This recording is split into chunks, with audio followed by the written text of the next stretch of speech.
Hey everyone, Beyond the Bottom Shelf is a podcast in which we delve into books that explore sensitive and controversial topics such as sexual violence, bestiality, and body horror. We analyze this material with an irreverent air. If you do stick around, we hope you enjoy the show.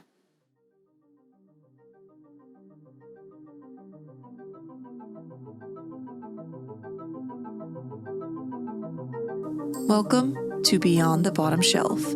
I'm Jules. And I'm Ash. And this is the podcast that delves into books that have been relegated to the bottom shelf. The daring, campy, transgressive, the unapologetically sleazy and tasteless. We read it all, and we savor it.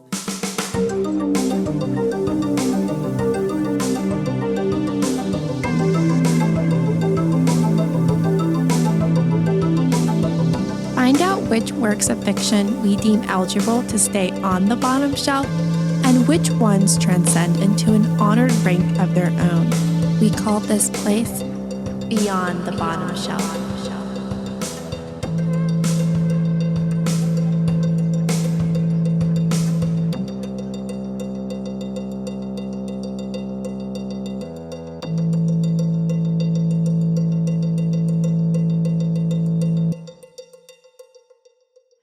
Hello, everyone.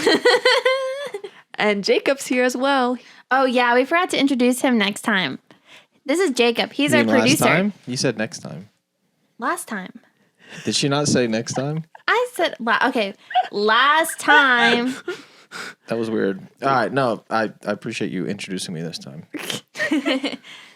So this past weekend, we actually went with some of our friends to a horror movie convention. We thought we would talk about that before we dive into the book.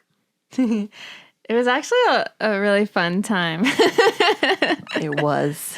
There was so much cool stuff there. There was a bunch of memorabilia of like classic horror films. And we also saw some maybe future Beyond the Bottom Shelf reads.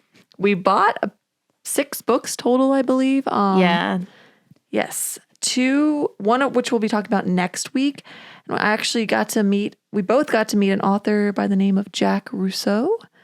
And he's like I think he helped write the screenplay for Return of the Living Dead. Yeah. Did he write the book that it was And he wrote the book that it was adapted from? Is that what it is? Yes, exactly. And so That's that was awesome. super cool. And we didn't realize it was him, so he walked away. Then Ashley was like, oh, dang, like I didn't realize till the end that was the writer. And I was like, that's the writer? So we went back and bought one of his paperbacks that was translated. And it was a German version of one of his books. We did. And Julia went back up to him and was like, I didn't realize that was you. Yeah, like he was really sweet old man. He was very sweet. He asked what we did. Well, first he asked if we were still in school. And we were like, no, we're adults now. And then I think he has a daughter named, has the same name as me too, which was True. Interesting. Oh, and also, guess what? We met Kiefer Sutherland. That was super cool. We paid $100 to get. Yeah, Jacob can talk Don't about tell it. people. Say we just met him organically or something. That would have been cooler. Tell the listeners about. Yeah, tell them about your firsthand experience of meeting Kiefer Sutherland. I don't really know what to say about it because it was kind of like an assembly line thing, because he's signing so many autographs and then you just kind of get shuffled through there. But he seemed super nice and down to earth as he could, considering, the circumstances and sitting there for 3 days signing endless amounts of autographs. You know what I mean? But it was cool. Yeah. Lots of Lost Boys and 24 posters, but we brought something a little different for Kiefer Sutherland to sign. What did we bring? We brought the infamous Freeway. Who was it by again? Who directed it? I can't remember his name. You should look that up real quick on your super cool iPad. Reese Let me look it Witherspoon. up Then we can really edit this quick. part out so it sounds like we know. But yeah, it's a 90s sort of indie film that's very bizarre. Oh, Matthew Bright. Cool. Yeah. And Kiefer See, look at remembered that his art. name. Isn't it so The character's inappropriate? name was Bob. We're looking at a poster of Freeway, and it has It's a very corny movie poster.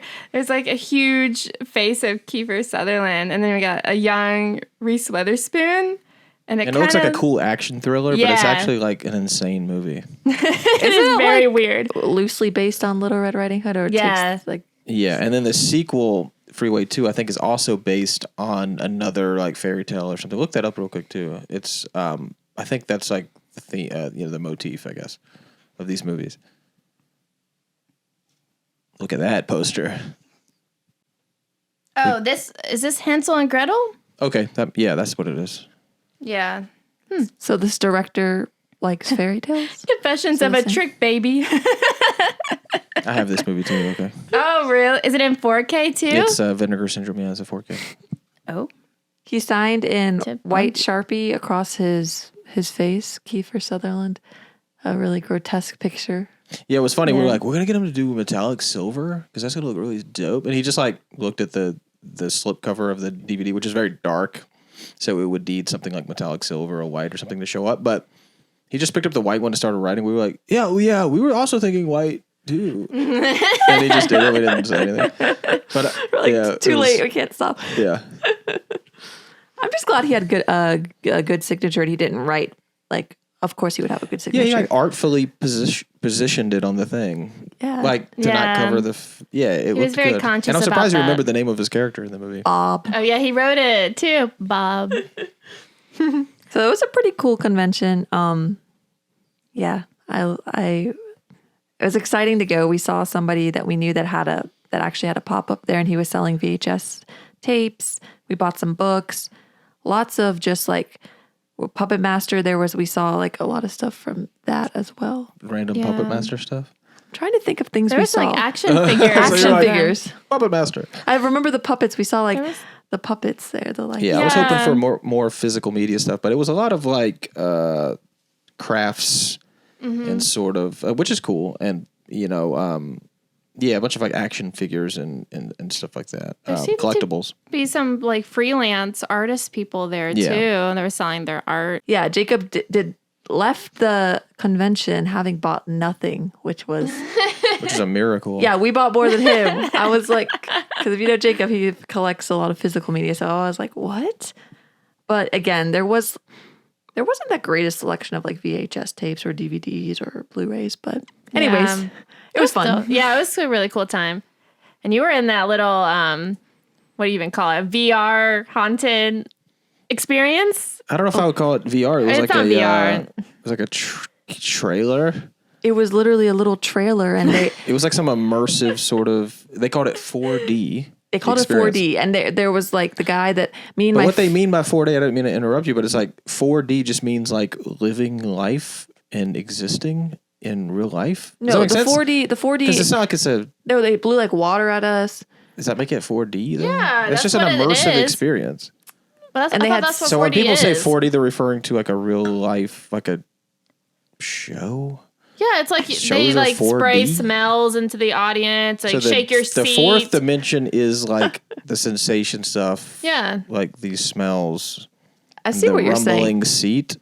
Yes, that's a fourth dimension. Yes, but they didn't have the first dimension of sight. But there's not the first 3 dimensions. Well, excuse me, the 2 dimensions of just like a screen playing something. A third dimension would be like something pops out of the screen.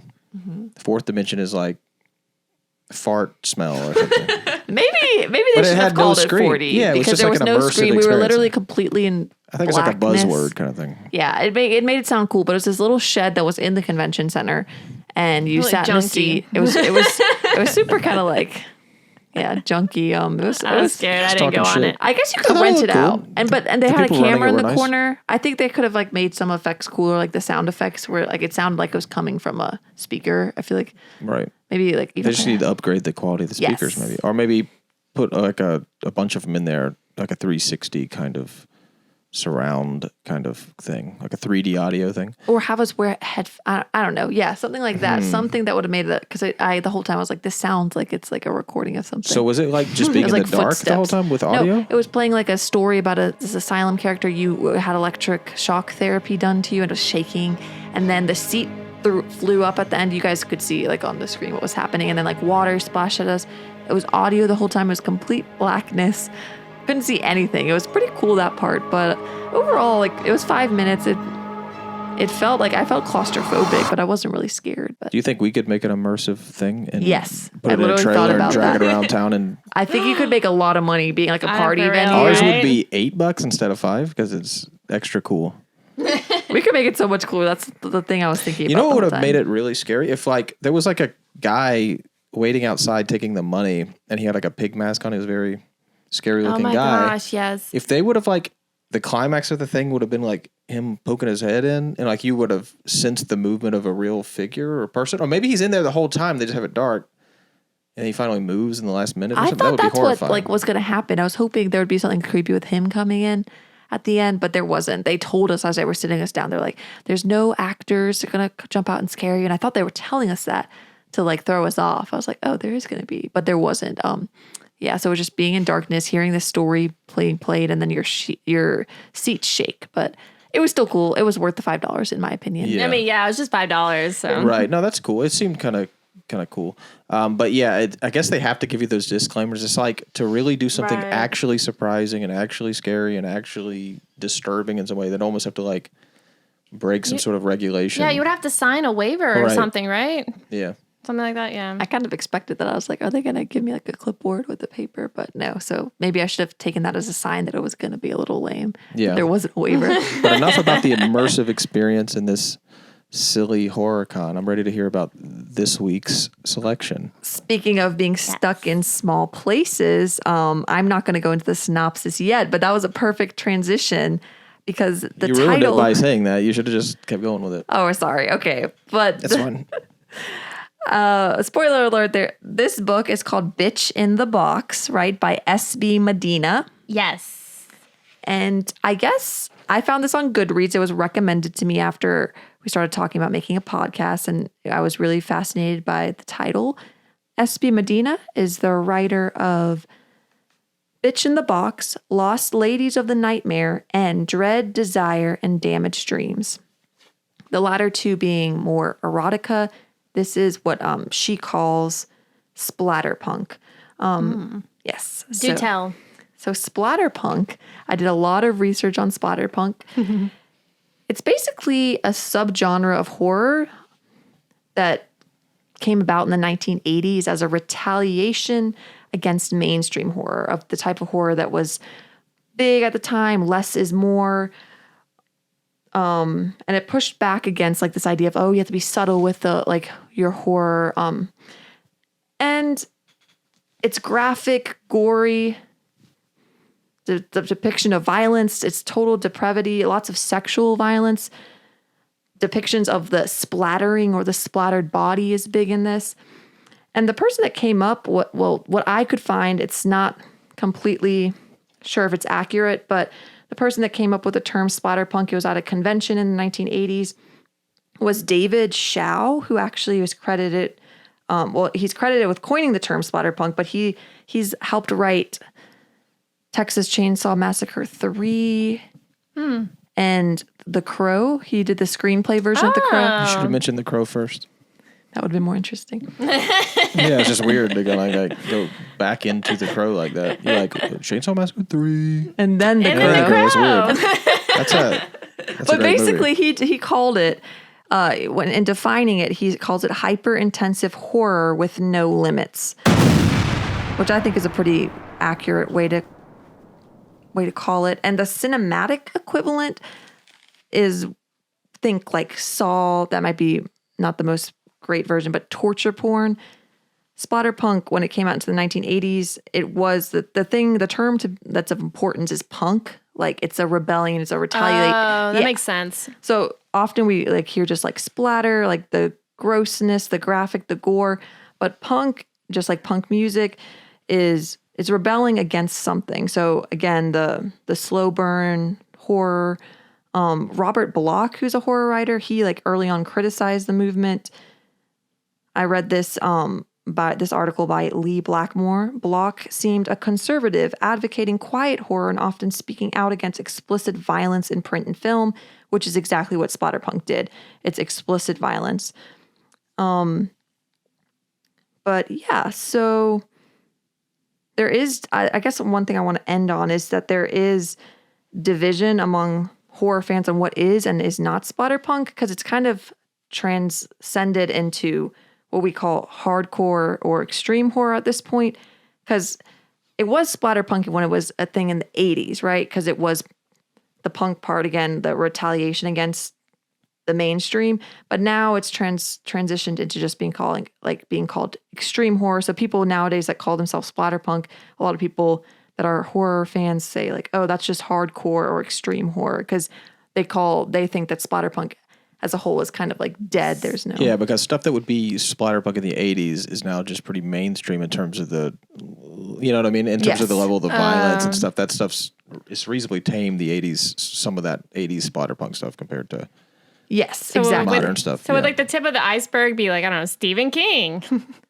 Or then like the bottom would be, I don't know. Because I'm thinking about the iceberg analogy of horror. Like what's, more tame, and then is splatterpunk kind of considered in the depths of the iceberg? Okay. But even people as popular as Clive Barker were considered splatterpunk. Yes, right? I was about to say Clive Barker is a name I saw a bunch come up, and he was that famous. What's the famous?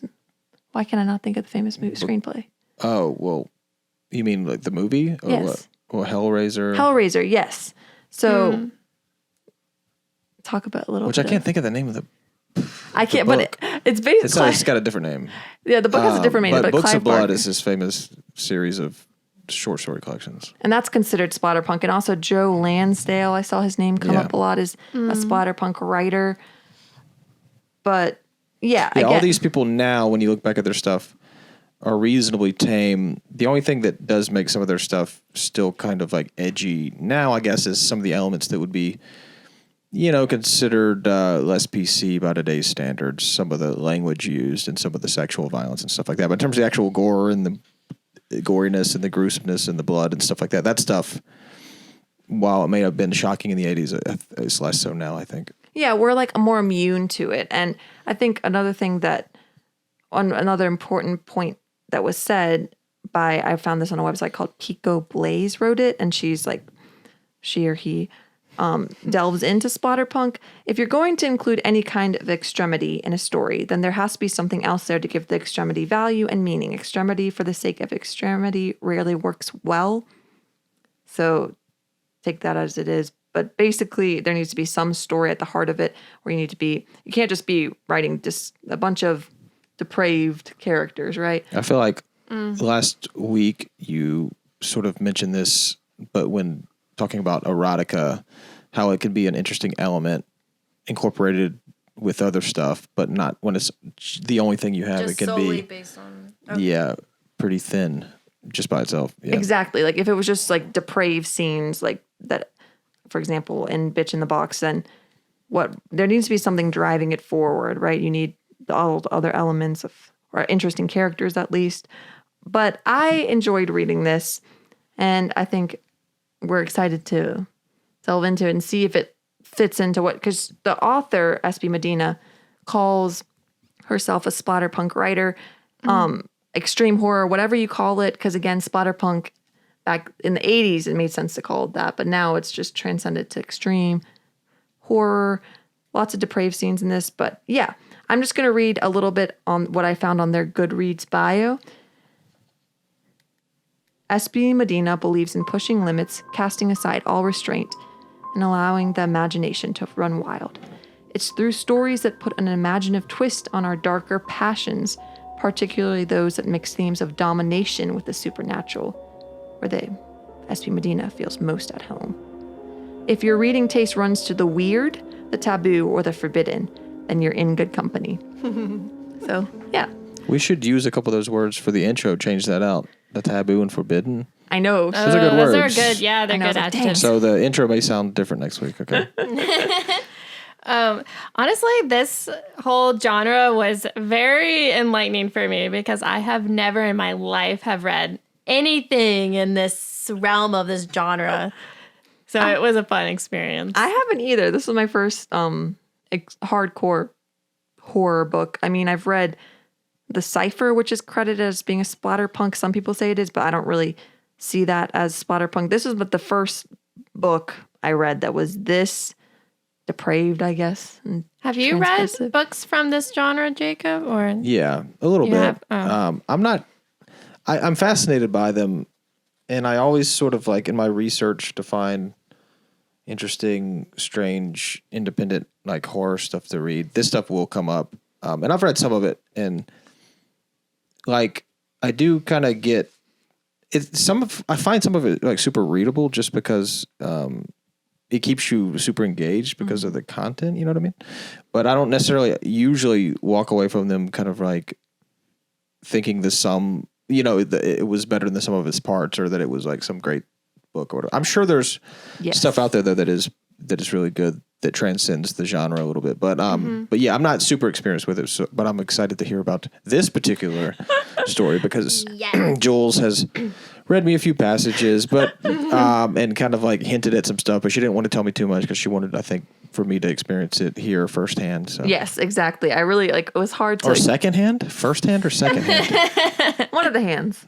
Firsthand. Because I'm experiencing it firsthand, but I'm like actually experiencing it secondhand because you're telling me about it. It's secondhand for you because we're telling you about the book. Maybe you'll want to read it after we tell you. So, yes.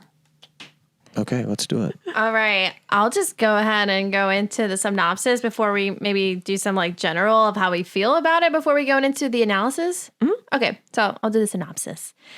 All right. Bitch in the Box is a novella that was written by SB Medina. I'm assuming is the pen name. I don't think that's their real name.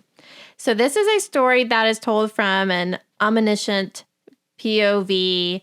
So this story kind of starts off on, seemingly normal, late Friday night, at the office, about to get off work. And the first character we're introduced to, his name is Dave. And Dave is described as a software geek who is ready to go home. But the problem is that the staircase that he usually takes is closed for painting. So he's forced to take the elevator. Although taking the elevator doesn't seem like a big deal, Dave has a premonition, anxiety, if you will, about this elevator, or maybe just elevators in general. Quote, no matter how many times he watches those doors open, how many times he witnesses himself being torn in two, he grows a little more certain that something of his self will not survive the assembly.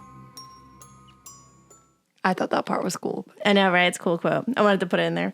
All right. So he's got, some anxiety going about this elevator. Steve is another character we're introduced to, and he is annoyed as hell and wants Dave to get on that damn elevator so he can see his mistress, who gets mad when he's late.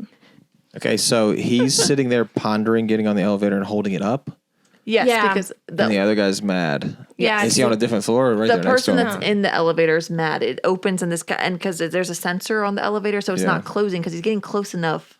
Like does it go against regulations to paint the fire escape? We'll go over that. Is that part of the thing? Yeah. So it's like, okay, so that's a plot point. That's very interesting. Okay, so don't. All right. Wait, don't accidentally spoil the something? staircase is not painted. It's like the stairwell, like the... Yeah, sorry, the stairwell. Does that make more sense? Nothing makes sense, but I like that you cut me off even though I know nothing about it, so it means I've stumbled upon some secret or something. Perhaps you have. Okay, you're waving your hands at me. Wow. Okay, here we go. Let's continue. So, out of annoyance, Steve grabs him by the belt and pulls him in, not knowing what will happen next. A standard elevator ride with 3 other strangers, so we got Andrew, Kate, and Cheryl, is now turned into a nightmare when all of a sudden the elevator stops. Trapped in an elevator where the phone will not stop ringing and a continuous blaring alarm. And there seems to be no signs of help coming their way. As time drags on, these strangers all just seem to possess a bizarre fetish that just comes to the forefront as they no longer can conceal and they have to act. This quickly turns into a weekend that seems as though it will never end. Okay, I got a few questions and then we'll continue.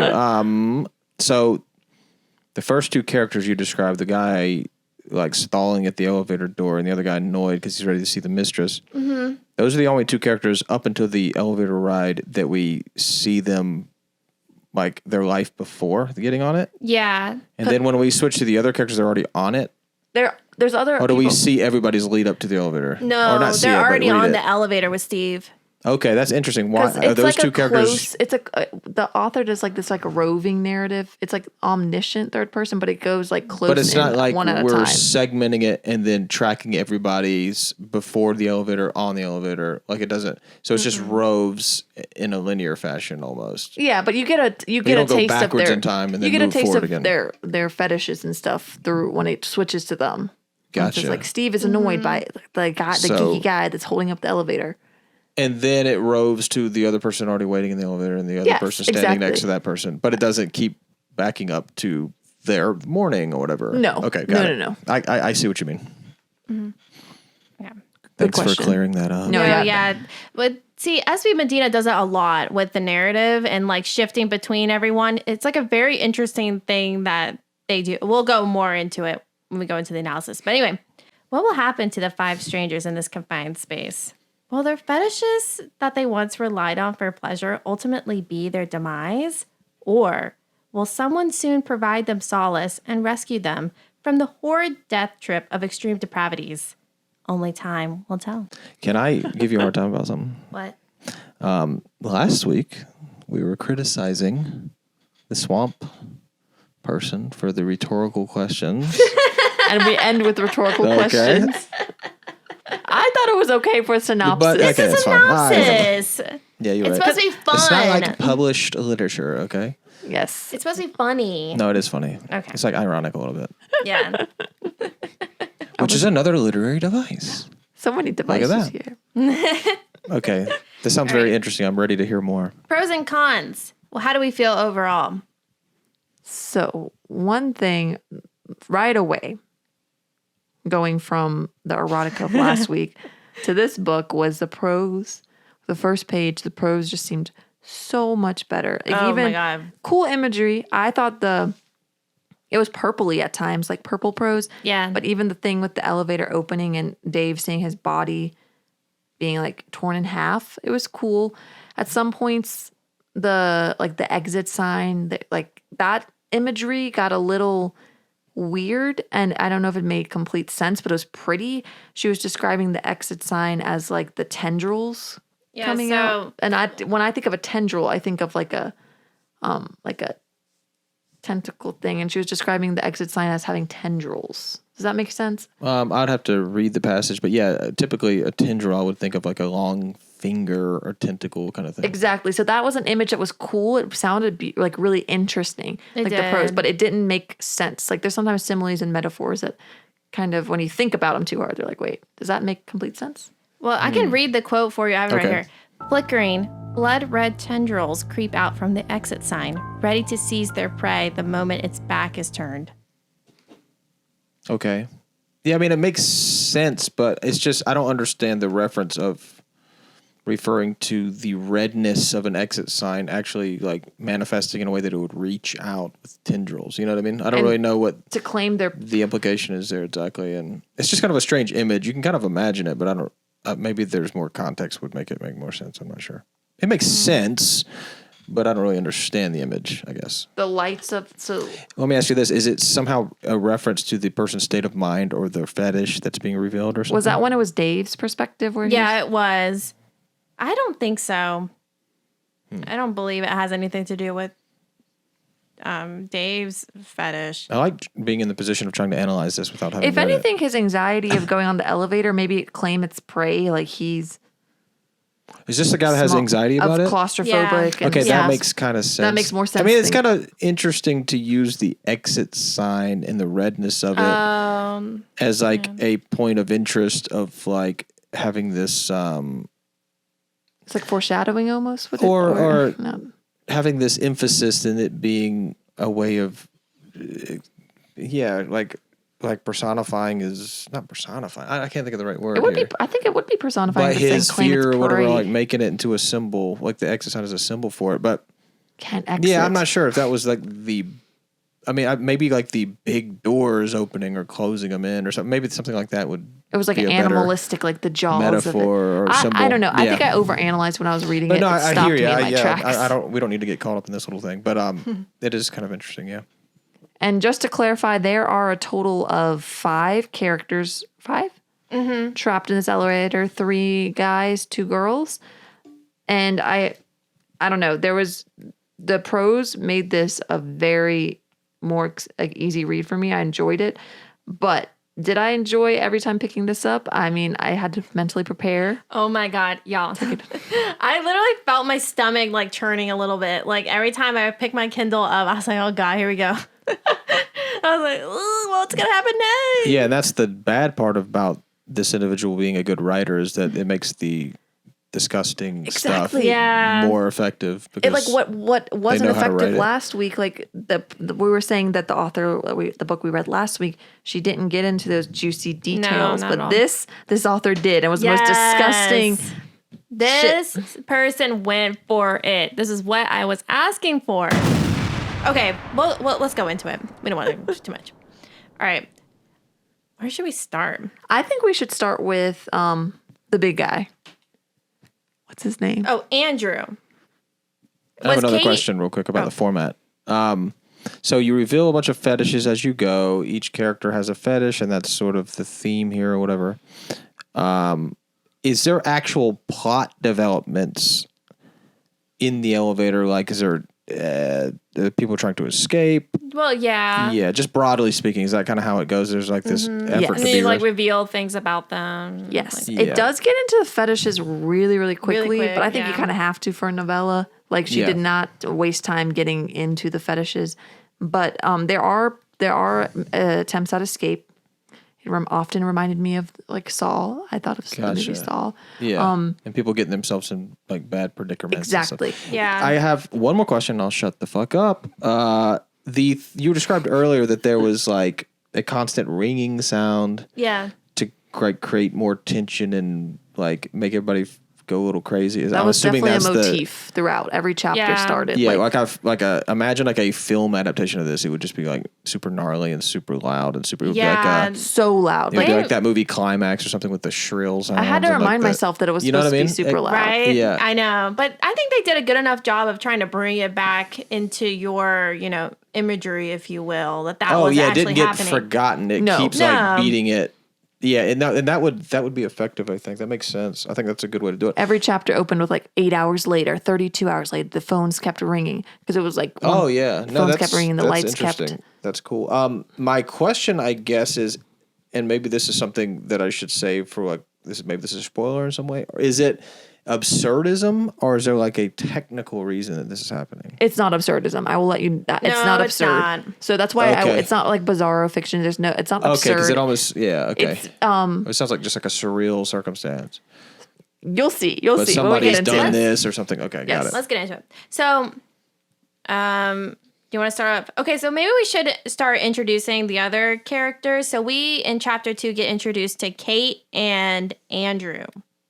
So Kate is a legal counsel person, and we quickly find out that she has bulimia, and she got RBF too. She has RBF. We get a sense that she has some sort of OCD when it comes to being impure or having like germs in her body, or she feels like she always has to get rid of these impurities that are inside her body. Purge, if you will, yes.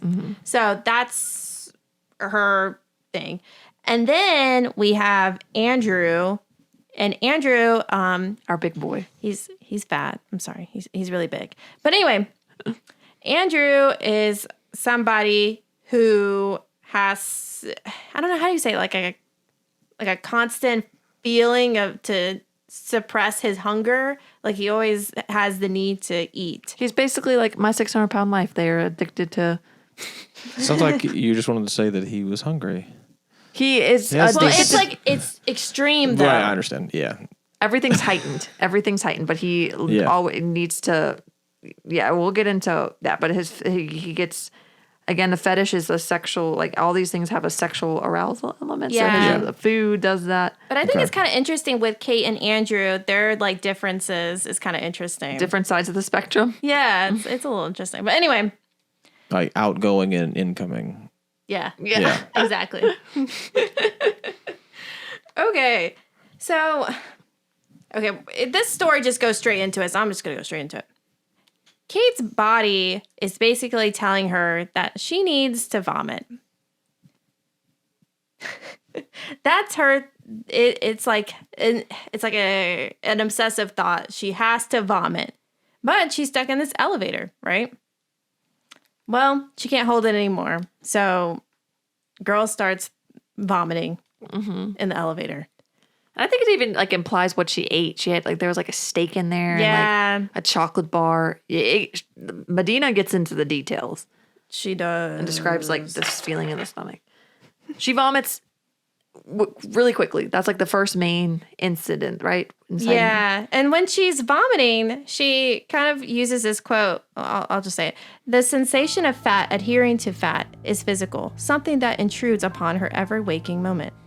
So she's very conscious of fat and fat being in her body. So I think with that obsessive thought, she's like, "Oh shit, I need to vomit," right? Yes. And she's not leaving anytime soon. So it makes sense that she's gonna do it, right? She tries to repress it for a little bit. Right? But then I don't know. I don't understand this connection, but apparently the vomit and trying to get rid of those impurities in her body just makes her horny, if you will. She wants not if you will, just horny. Yeah, okay. So it makes her horny. Yeah. She gets aroused. She gets aroused. The act of purging. And starts to... I hate this part. Fist herself. Yeah, she sticks a fist. And she describes putting the fist in... like and. I didn't think you were going to say that. I thought it was just going to be like a masturbation thing. But it's like fisting. Nice. It's important. Like it's a whole ass fist, and it's like she's talking about like feeling the ins. I don't know, scraping at the. Or is that later? Never mind. Yeah, it was. Oh god, it was terrible. I hated it. You didn't really get at this part. You don't get the reactions of the other characters to it. No, that's an important thing to. Yeah, I'm glad you mentioned that because. While it's really interesting to read this as it's happening, but you're not getting the perspective of the other characters and their reactions to it. Until you flip to their until you flip to their perspective. But do you ever get the implied reactions of the others through the, because the character would be seeing the others react a certain way. So it would never be like, I saw them run away in disgust or whatever. It would never... But they're in an enclosed place though, and it's dark, and they can't see. See, this is one of my biggest problems. But the character would never say, "I imagine everyone was disgusted by this." No, she does that. Okay, the character does stuff like that. Okay, I see. No, they're subtle, but it's not like a bit like This is one of my biggest things is the atmosphere. Then I'll go back into the fetishes, but the atmosphere, like at one point, all the lights go off. It's like, oh, you can't see anything, but next paragraph, the character's seeing something. I think like the writer sometimes like. Forgot the own setting, or like the lights were supposed to be like completely out at one point. But you didn't like that the character was able to see something. Yes, it didn't stick to although you wouldn't be able to see anything. Yes, in that it setting. didn't stick with the environment. But we did give them credit for, in other ways, remembering the environmental stuff because of the phones. So and the ringing like sounds the ringing, all that stuff Yeah. was remembered. But that little detail about the being able to see something later, it stuck out to me, and I was like, wait, how are they seeing it? The fact that I could stop by reading it, I could be like, how are they seeing that? Yeah, it just took you out of it. Yes. But after she fists herself, right, it's kind of funny. It's like one by one we start seeing their fetishes, right? So there's vomit all over the floor. And you just imagine the smell, right? The stench of vomit. And our boy, Andrew, he getting a little hungry because he's gone a few hours without eating. He has a Diet Coke or Diet Pepsi. Diet Pepsi. Yes. And he sees pieces of food, chunks of chocolate in the puke. He starts feeling a little aroused too, and he's hungry. So he starts picking up the vomit chunks. I love this. Ooh. Pouring Diet Coke, your favorite drink, right? No, Coke Zero. Coke Zero. Pouring the Coke on the chocolate chunks and eating it. He's eating the vomit. I don't know. That was. Does he enjoy it? Or is it just like a compulsion to eat? Yeah, it's just a compulsion thing. It's like an obsessive thought. Like he has to suppress that hunger feeling. Yeah. But does he get a hard on while picking it up? I think there was a moment where he was, touching himself. No, and Kate was making fun of him. Yeah. Oh yeah, because Kate, the bulimic girl, was making fun of him for that. Yeah. So she vomits, fists herself. The guy starts eating it. He starts jerking off, and then she's making fun of him for it, like within the same little span of. Well, I think that might happen a little bit later. Okay, yes, but it's just an example. Is it supposed to be ironic that the person that did this other thing is now making fun of someone else for? Yeah, like is there like a theme of like our own fetishes being normalized by us, but others seem still kink crazy? Shaming, kink shaming, yeah, exactly. It seems like that. It seems like this author really supposed to be like an irony there. There could be like everybody being. She's totally disgusted again because they're on opposite ends. Like the fat guy, she's disgusted. She wants to cleanse herself of this fat in her, and she's seeing this guy So it's like again the two opposite sides of the he's huge. She's like repulsed by this. Yeah, and we get a sense of her anger towards him for having all of this, fat stored in him. Like we'll get into that later, right? But kind of goes to one of my pros, and one of the things I really liked about the story is I kind of just like this idea of fetishes and strangers and their fetish thoughts that are, usually reclusive and private, but in these circumstances of being in a elevator and being trapped for hours, it's kind of interesting, this idea of they're kind of forced to be exposed, these like obsessive thoughts and like that, like circumstances that are out of your control. I don't know. I thought it was kind of interesting. Yeah, because fetishes are something that's like kept in the dark, unless I guess you're into like voyeur. Well, what?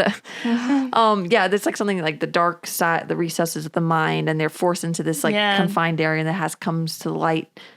I mean, the ways it comes to light is sometimes feels a little contrived, but I think I really think the premise is, I like any chamber piece where something happens within a small space. I think it's a cool setup, which is why we had really high expectations for the plot. Oh.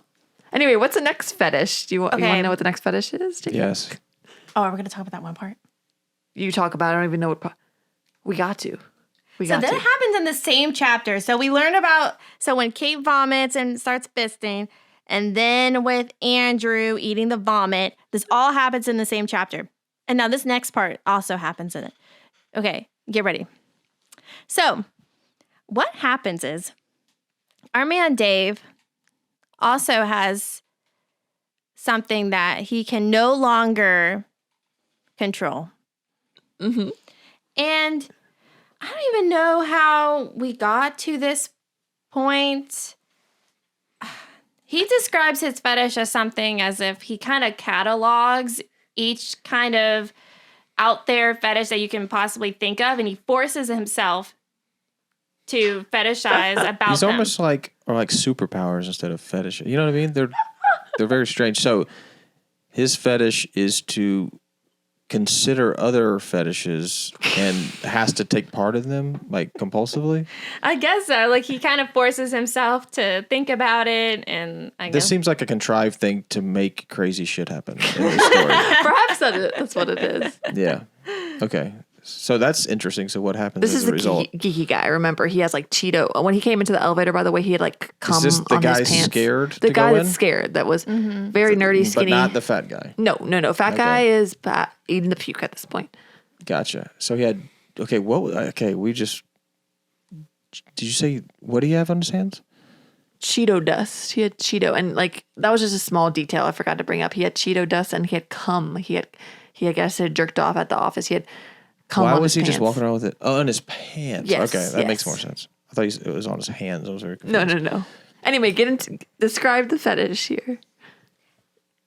I don't know. Maybe you can help me fill in the gaps. I don't know how he got to the point, but I think he was just kind of obsessed with this thought of like trying to get out of the elevator. I think that was true terror, and he wanted to get out. So he started like pounding his head against the elevator doors, like, and his fingers became like bent and twisted and gnarled because his fingers were breaking. Mm-hmm. He was trying to open the door. That part I reread that part today, was disgusting. And then you hear banging, and it's not just one head that's banging against the door. There's another head. And then we rove. Oh, is a wiener head? His wiener head. I kind of. Yes, his head. Did the The writer author used that writing, by the way. Gotcha. The two heads. That wasn't my creative genius there. Okay, that was pretty genius. Medina. Two heads banging. Okay. So get into. He kind of manages to open His wiener's getting cut kind off of for sure. In the doors. I'm sorry. I just knew this was coming. But no, explain it. So he manages to get a little sliver, and he kind of is imagining that it's like a makeshift hole, if you will. Mm-hmm. And so something has to come out. He needs to get out of this elevator, so he just puts his wiener in. And spoiler alert, it crushes, and it how do you call it? Castrates him. You look like you're about to cry, Bruce.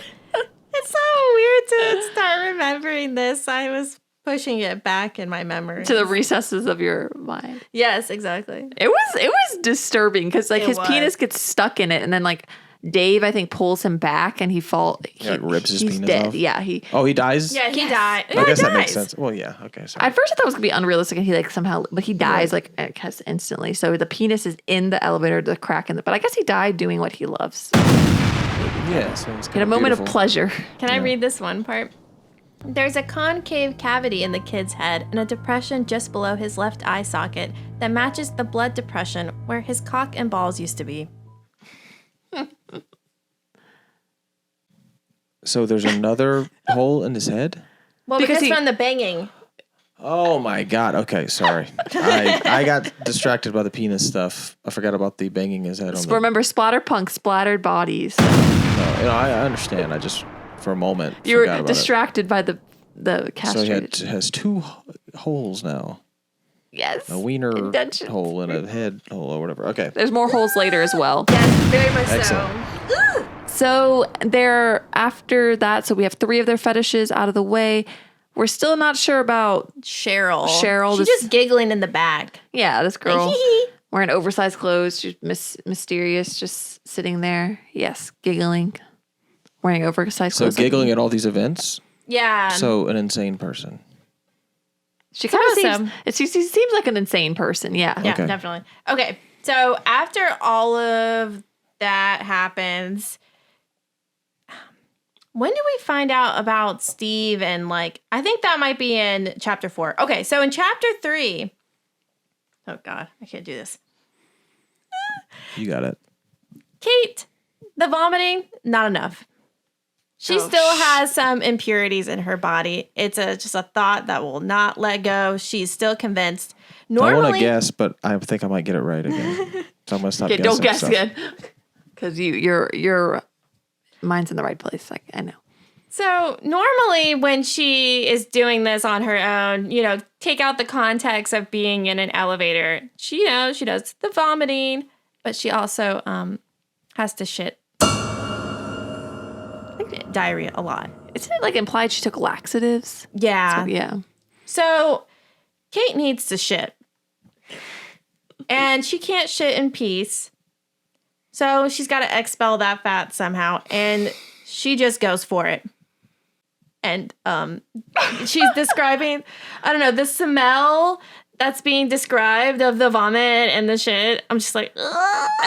And what did she do to But she doesn't masturbate again, I'm assuming. No. So it didn't go that far with it. This is an important part because you asked, do they make attempts at escape?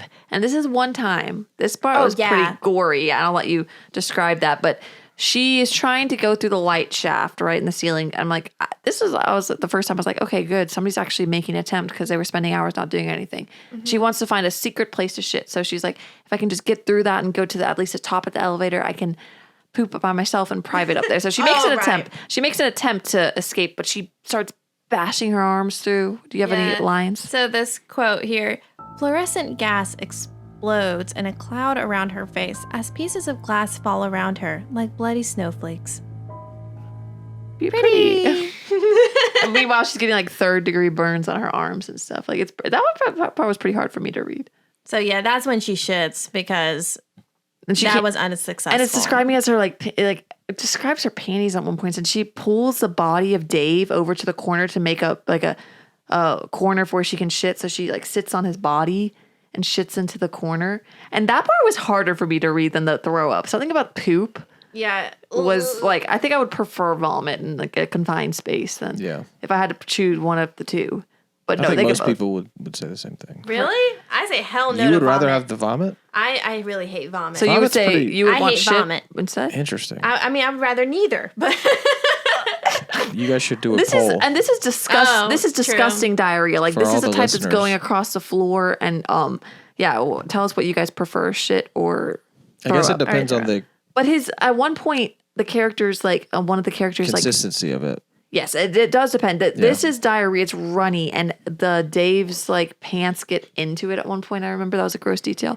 But anyway, so yeah, she shits. I don't think she masturbates after that though. Okay, I want to read this one quote.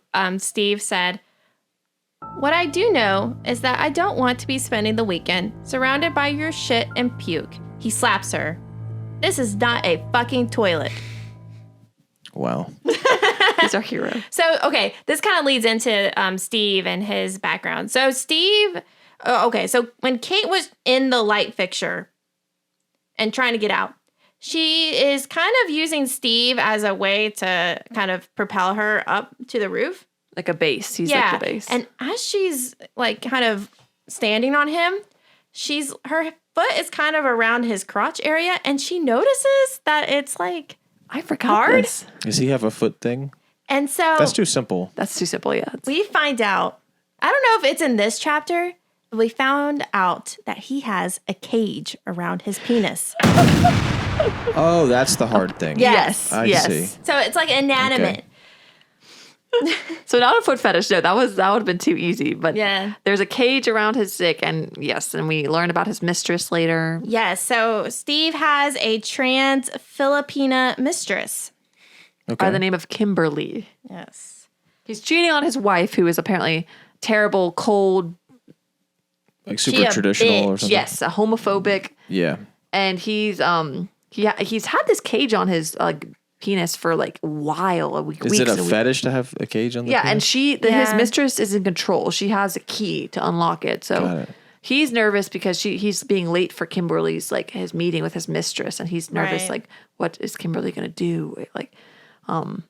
Is she going to contact his wife or something? Right. But so he likes having this mistress dominate him. Yeah, that's what I kind of liked about Steve's fetish. It was because when I think of Steve, I think of like the everyman, Joe, the one you see at Walmart. Yeah. And it's like you would never think that maybe a man like that would want to be like submissive or docile. You know what I mean? Mm-hmm. It's just kind of interesting. Yeah, he was definitely a repressed individual. And he was described as an everyman. He's like kind of the hero character in this. The hero. Maybe that's not the right fruit. But he has the sideburns, I remember. And he almost seems like he is the main character, I would say. But we're waiting to figure out what his kink is, what his fetish is. And it's being this submissive.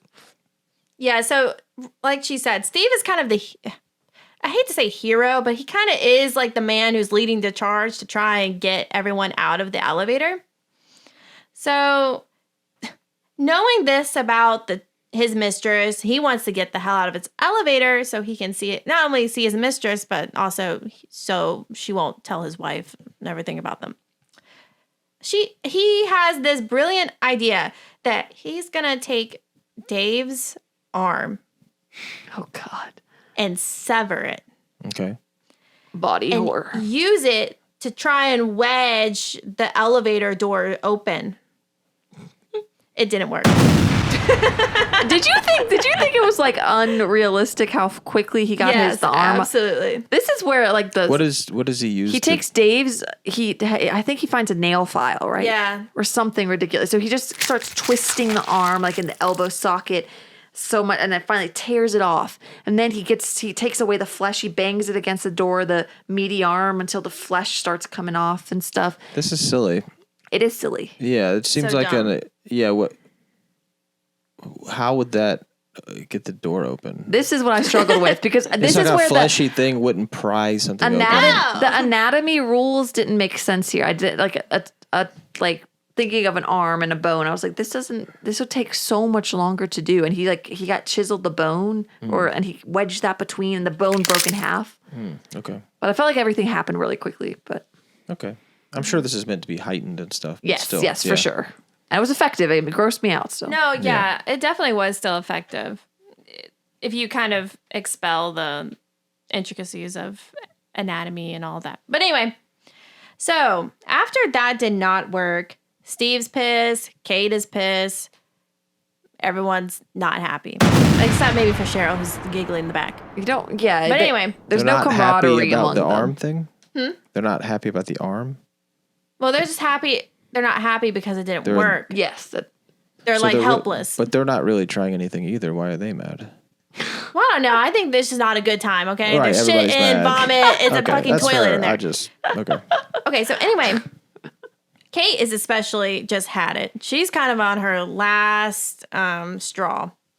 And so she kind of, I don't even know how she got this idea. Okay. I forgot this idea. So I guess Kate is just looking at Andrew and she's just pissed about his existence of being a fat loser. And such a loser that he had to eat her vomit. Like she is making fun of him. She's triggered also because he's eating Dave's arm. He starts eating. Oh yeah, he does. Yeah, that's what triggers her annoyance to like an extreme amount. She's like, why does this fat fuck need to eat all this shit? And a human. Yeah, a human. She doesn't understand it, which I don't know what gives her ground to dictate. Okay, whatever. Kink shaming. Yeah, right? Anyway, Kate. So this is the part where Kate starts making fun of him because as he's eating Dave's arm, he's kind of jerking himself off at the same time. She's like, you fucking loser, blah, blah, blah. Now, what she does is she wants Andrew to choke. So I like these dramatic pauses. Can I guess what's going to happen? No. Okay, you can say. No, it's fine. Is this related to the penis? Yes. Okay. Go ahead. Jacob's too good of a guesser. Kate takes the severed penis and jams it in Andrew's throat. When I tell y'all this is the most gnarly thing I have ever read in my life. But it's silly because it's not like it's a dildo or something. Yeah, it's soft. I know, right? It would be like a little the ball hard, of flesh. soft stuff in this story. We're going to talk about that later too, because there's another hard, soft thing. It's not like it's got like a bone in it. But did it describe it like she just stuffed But you could choke on it. That's what happened. She stuffed it down far enough that he started choking. Mm-hmm. But you said it would be. You understand? It would be hard to like that. Force it in. It'd be just like a little jellyfish. It's just it'd just be like a fleshy. It makes no sense. Okay. Anyways, rigor mortis. Maybe it got hard and after it was cut off. Yeah. She literally says, "Eat cock, you fat bastard," as she's jamming it in his throat. So that's our second person dead. We have Dave down, then Andrew. Yeah. That's why it kind of reminds me of like a Saw, or a slasher movie, one by one, like the week one, survival of the fittest. I guess that was the order of the people that were going to die. I don't know. You can always tell in situations like this. I want to read another quote that she said in pertaining to making him choke. Okay. Did he, even as the light was fading from his eyes, enjoy it? Maybe just a bit? Did his throat close about that cock and think that was it? That was the fullest he'd ever feel? And, if so, did he also think about milking it? Draining it off the man candy in which she would never permit herself to indulge? I like how every death scene, there was like this death going into pleasure. Like these final moments was like a moment of pleasure for them too, or like the character wondering if it was going to be pleasurable. Like, yeah. It seemed like that was a recurring thing. Like, and again, I guess that goes back to Splatterpunk, but that part was pretty epic to me. Wasn't the grossest. Everything just gets you think it's gone as far as you can go. Right. But then you remind yourself, you still got like 4 more chapters. And so we got 2 characters down. Yeah. Lots of shit, lots of puke. After that, Andrew's like a big guy. I feel like I kind of lost a sense of how big he was sometimes. Like I wanted some points to like, how much space do they really have? Describe, his fatness and how much space they take. I mean, they do a little bit. They talk about it. At the beginning at least, but. Right. You do sometimes forget. You're right. But speaking of like cocks and mouths, we could talk about Kate's demise, what her final moment. So last time we saw her fist up her vagina, right? You want to talk about her end? Because she's a bitchy one, right? She led to Andrew's demise, but next, spoiler alert, is her demise. So. So Kate is just sitting in the corner. She is still obsessed with this idea of purging. She cannot let it go. She's already puked. She's, shit her pants. She's, suffocated the fat guy. Nothing's giving in. She is still on this thought train. And even herself is just like, what the fuck? Why? What? There's nothing else for me to purge. So what she does is, oh God, she I can't look at Jacob. I just like watching Jacob's face when he was just. It's gross. Yeah. So Kate literally takes her fingers. Oh God. I think 2 or 3. Oh, and I don't even want that. Just jams it in her throat to the point where she wants to choke. She even describes about, oh God, she can almost reach. If she can just snag one piece of chicken between her nails, it would all be worth it. I hated that. I hated reading that. I was like, ugh. So, and she's getting a little turned on by she's getting turned on by it we didn't talk about this before, but when she's putting her fingers in her mouth, she's kind of imagining that there's a penis in her mouth. Mm-hmm. So this idea intrinsically turns her on as this is happening. So it's like she can't stop herself from taking her fingers out of her mouth because she's so turned on by this whole ordeal. So she gets so into it, she ultimately dies. Because this is the ridiculous part. She gets bumped. Her elbow hits the elevator railing. And she chokes on her own hand. Yes, and I actually that was one of the hardest parts to read. Something about her whole arm going, and she reached the depths of her stomach. Yeah. It was disgusting. It was a ridiculous way that we always make fun of people like falling in horror movies, hitting their heads. It was like a lot of falling in this and like hitting something wrong, and like she hit her elbow and it got sent down her. Yeah. And again, the anatomy, would this make sense? I don't know, but it was disgusting. It was effective.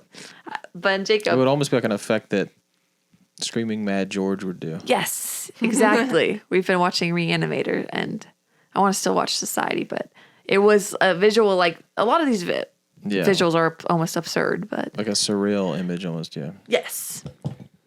Okay, that's interesting. I'm waiting to see a big reaction from Jacob, but it's just like, I know, right? He's just like, I can guess what happens next. I know what happens. He's a good guesser. I mean, just hearing the broad idea, I can just kind of like hear it and think it's funny or interesting or silly but I'm sure if I read the actual prose on some of this, it would be more actually disturbing. Yeah. Again, this is like the second person if you read it and were in that moment. Yeah, of course. But yeah, we appreciate you. You're going to edit for that out, hearing right? all this. Yeah. Okay. So, kind of grand finale. Yes. Maybe you can talk about this because I am still confused by everything that just kind of happened in the end, and I can just interject every now and then with quotes and stuff. Okay, before you continue, I know, Ashley, you were like guessing what the ending would be. And before we go to the ending, can you just tell me if it was right or wrong? Okay. So we're going to play this audio clip as well. And before you tell me the ending, can I make like a broad guess at the ending? Yes, I love guesses. So. Yes. Okay. You want to just tell me if yours was right or wrong, the one that you mentioned the other day. Okay, so I sent a little voice memo the other day because I just had this weird epiphany. Oh my God, wait. Do you think that girl who's like chuckling in the back, Cheryl, do you think she like caused the elevator to break? I mean, it would make sense. Like, why is she chuckling so much? And wouldn't it kind of tie like a nice little bow on the story if she was the one that kind of made the elevator go hijack? Maybe that's her fetish, seeing people in captivity and suffering. What do you think about my theory? I'm curious if I'm right. Because the whole time I was thinking in my head, what is Cheryl's deal, right? Mm-hmm. What is her fetish? The giggling girl in the background. You can sense that there's a lead up. Like there's a really significant lead up to, her story or, right? It's good. Like we think it's going to have a big impact on the plot. You get that feeling. I knew it wasn't going to be some just ordinary fetish like foots. You know what I mean? So I knew something major was happening. So my guess was that Cheryl was behind the elevator crashing and she orchestrated the whole thing. She's like Jigsaw. It's like, is some confinement thing or manipulating people to some end or some version of the plot of the story is her fetish somehow, some way. Yes. Which I thought was a really good that makes sense, guess. especially if there's screaming, ringing bells and ringing phones, and there's all these other factors that were obviously set up. Orchestrated. Yeah, that's such a good word, Jules. Good job. Thank you. But yeah, that's I'm not going to really guess the ending, but it was going to be along those lines. Yeah. But does it actually do something different? Is that what you were going to guess? Like something as similar Just to what Ashley broadly speaking, does a fetish, one of the final fetishes, end up being the nature of the entire plot? Does it tie together? Yes and no. Okay. So does it do it in a cool subversive way that kind of like tricks you? That's debatable. Or is it like lame? Okay. I feel like we were tricked, or I felt like a lot of it was maybe contrived is the right word. So if you want to start talking about it, we'll tag team this one. Okay. So finally we have Cheryl's perspective. Whole time we were wondering what's up with her, always giggling. And the big reveal. So again, Ashley and Jacob's theories. Ashley sent us a voice memo. Was it she planned all this, but orchestrated? Her fetish is confined spaces and seeing other people's fetish. But it turns out, so what happens is Cheryl and Steve are sitting there, right? They're the last two survivors of this whole thing. And Cheryl offers a cookie, right, to Steve. I'm not going to get into all the juicy details because you can read this. Basically, while he's eating the cookie, Cheryl starts taking off her stuff, right? Is it the mistress? No. Fuck. Cheryl is close. Dun, dun, dun. Cheryl is Steve's wife. The homophobic. Yes. Okay, now what? This is where it gets, if you see Jacob's face at this moment. This is the most shocking thing so far. It is shocking. When I read this, I was like, what? How did he not recognize? He suddenly starts seeing. I guess it's dark. She had a wig on, right? Yeah. She took off she had this big baggy clothes. She started taking it off. Basically, first of all, she keeps calling him sissy boy. She goes into this big dramatic monologue. She created this scenario, which is where Ashley's prediction, her theory was correct. She set up basically where this elevator was the only one that it was disconnected from. There was no way for them to get help. She set that up. It was like some jigsaw shit, right? She set up everything perfectly. She had to fuck a few guys that worked in the building to make sure that that's the word she uses. She had to like do some slutty stuff, right? No slut shaming, but she had to suck a few dicks maybe to make sure that this elevator was the one that these people would get on. I'm not going to get into the details because some of the details are really stupid, but basically the phone that's ringing, they think is like working, is ringing towards Steve's desk. And all this stupid stuff. She made sure the staircase, nobody would go on it. So nobody can help them basically. They are stuck there. And this is her ultimate, she wants revenge because she found out about the Filipino mistress. Gotcha. So she had it out for whoever happened to be on the elevator. I mean, she had it out for him. Yes, but she did not expect. She didn't expect it, but Gotcha. she was like, more the merrier. My question, yeah, I see. And that's why it's like kind of funny that everybody had a fetish because she just wanted him. She was target. She was like, I didn't. So just happened to have it because it would almost be more interesting if she knew these if you're going to get just silly with it, like Death Note about it, like with all this contrived stuff and all this sophisticated planning, it would be like you would plan for all these particular fetishes to be trapped in the same place to have this particular outcome. That would make more sense. Yeah, even though it's that would ridiculous. Make so much but more it would sense. be fun. It would be fun. No, but that was not her plan. Basically, her plan was, so she goes into this dramatic monologue. Everything's revealed. Remember, she's like this homophobic person, right? She's like cold to him. She found out about his mistress. She went to the house, like I guess it's like a whorehouse or whatever. I again, this is not my terminology. I think this was in the book. So she ended up having sex with the mistress, with Kimberly, right? Yeah. And as the mistress, I guess she was like, eating her out at one point. She stabs the mistress while she's like riding her face. She kills the mistress. At one point, she tells her husband that while they're in the elevator, I almost found myself envious of her. But then I remember she was nothing more than a freeloading immigrant whore. Again, these are the words. You got to see how hateful this person is. From a backwater Asian country who made a of my sissy husband. When we were done with the cookies that Steve was eating were filled with cum as well, by the way. I think I threw your whore down on the butcher's block table right there amid all the flour and sugar and smothered her with my pussy. And smothered her with my pussy. Slicing off her tits was a little trickier, and I did cut into one of her implants in the process, but a little tap water and duct tape, and she was good as new. Basically, she has taken Kimberly's penis and breasts and taped them onto herself. This is ridiculous. This is where like the anatomy.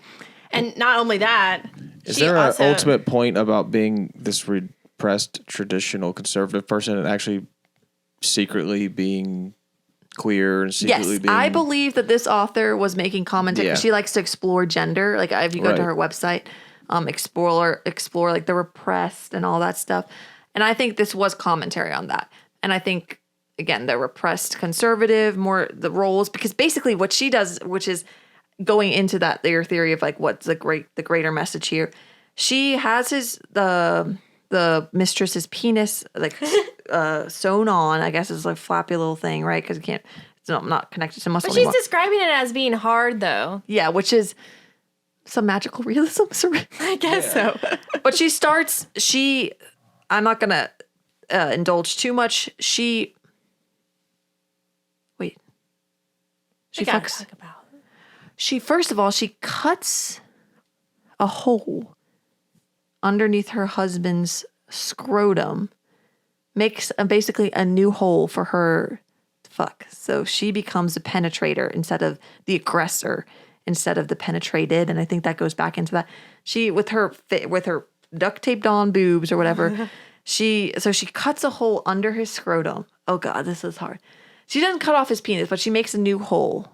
Like describes it kind of, it's like different than a vagina. And she starts fucking him with the mistress's penis, and she feels this ecstasy and this and you get like his perspective of like the pain of like the new hole. It's disturbing, and Jacob, it was rough. Yeah, it was bad. Maybe it's the history of their relationship, or maybe it's the reversal of roles, but fucking him speaks to her in a way the whore hadn't. All right, so Jacob, what are you thinking? Ashley, what are you thinking? Is that the end? No. How much more is there? Just one more chapter. There's like... So that's the end of 7. Yeah. So this is like couple...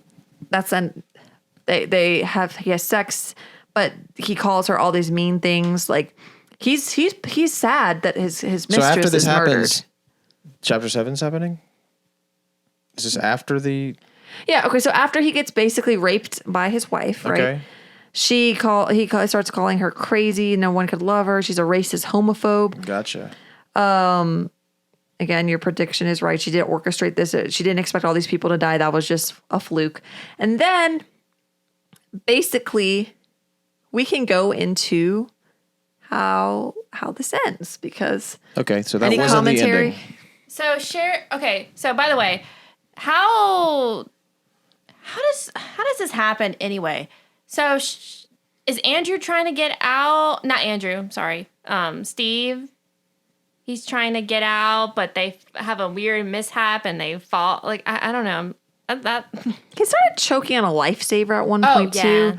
And there was something, they were fighting, right? And somehow this is like the cheesy thing that we make fun of happening. Like somebody like hits something or hits their head. But in this case, what are they trying to do? Why are they tussling when this series of events happens? I forgot. Because they're just fighting? Is this just an escalation of their... I think it's an escalation of their this relationship. I think she does plan to kill him like she wanted to, right? right. But what happens instead? Oh, Linda, her plan didn't work. What happens? Does the cage penis somehow save the day? No. Okay. Oh, yeah, that was... She talks about how little it looks at one point, but it does not save the day, the cage penis. It does come into effect later. Gotcha. Basically, they're tussling, whatever. He hits her he elbows her or something. Her cheekbone breaks, goes through her eye. Okay. She bleeds to death. And one of her last thoughts is like, what is one of her last thoughts? It's like that she didn't want it to end this way. I don't know if we... Oh, wait, with this cage dick digging into her forearm, an inch has never seemed so big. It's a funny thought upon which to die. So he has a tiny penis. Yes, I suppose. I suppose so, yeah. So it. that's how it ends. So Cheryl and Steve are gone. Well, no, Steve is not gone yet. Not yet? No, he's not dead yet. Cheryl dies. Oh. He has a new hole. He's bleeding a lot. He's near death, but he does not die. Cheryl dies, and it's a kind of a funny thing. Haha, an inch has never seemed so big, right? Because she's like dying right next to him. And somehow this cheekbone goes into her eye. Again, I hate eye stuff. That grossed me out. I don't know if it was realistic. But then chapter 8, you think there's any more twists, right? Like Linda, that's a pretty big twist, but there is, Jacob. Okay, cool. I love when you have like a bunch of twists back to back. Yeah, this one. Is it all a dream? Oh God! Is it all in a virtual reality? Is it all a video game? I roll my eyes.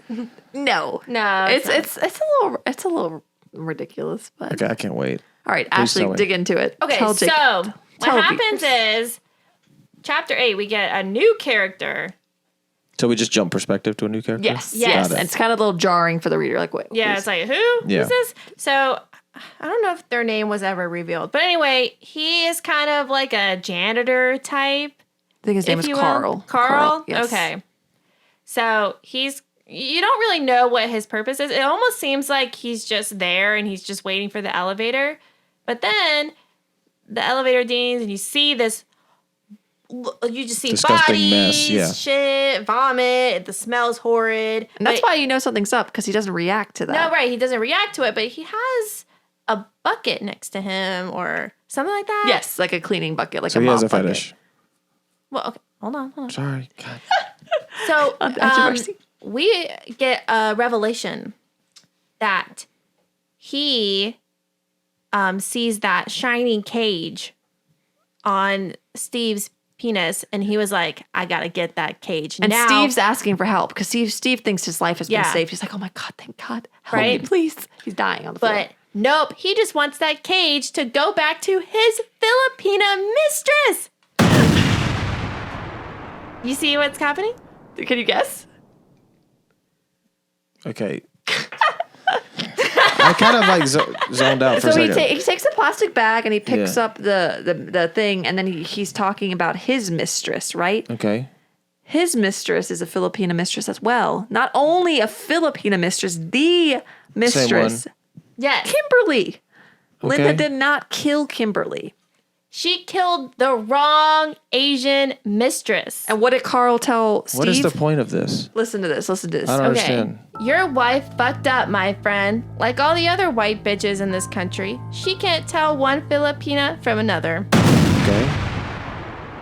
Seriously, dude, you spent the last year with the woman and you had no idea she was married. Speaking of Kimberly, you never once asked her about her life, her loves, her dreams. Okay. And then at the end, he walks out, Carl, the janitor, and he's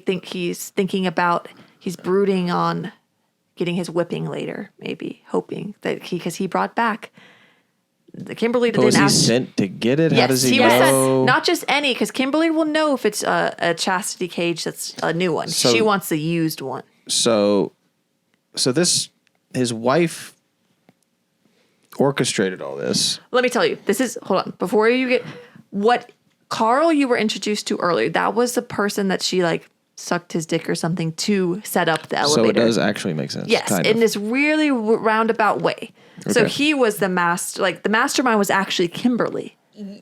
So is this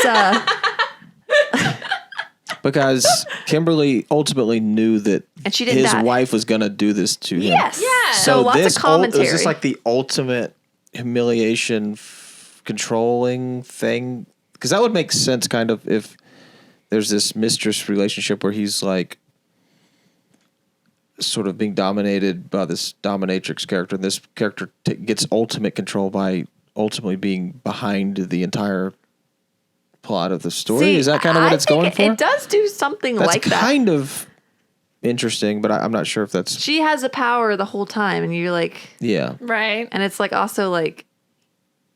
I think you made it sound much more lovely because I think I was a little stressed when I read this. I was like... I know. I was so confused. But is that what it's supposed to be? Because that kind of makes sense. I think she does. I think she's doing stuff here that I'm not even thinking about, like with the power. Based on like the website I looked at, she's really into this like these power dynamics too. If ultimately, yeah. But Carl was introduced earlier. He was the person, the janitor that helped her set up the elevator. She had to. Okay. So he was in on. That's why I had to go back in the book. But basically, yeah, I got like Saw vibes. Oh, definitely. Like all the like twist upon twist.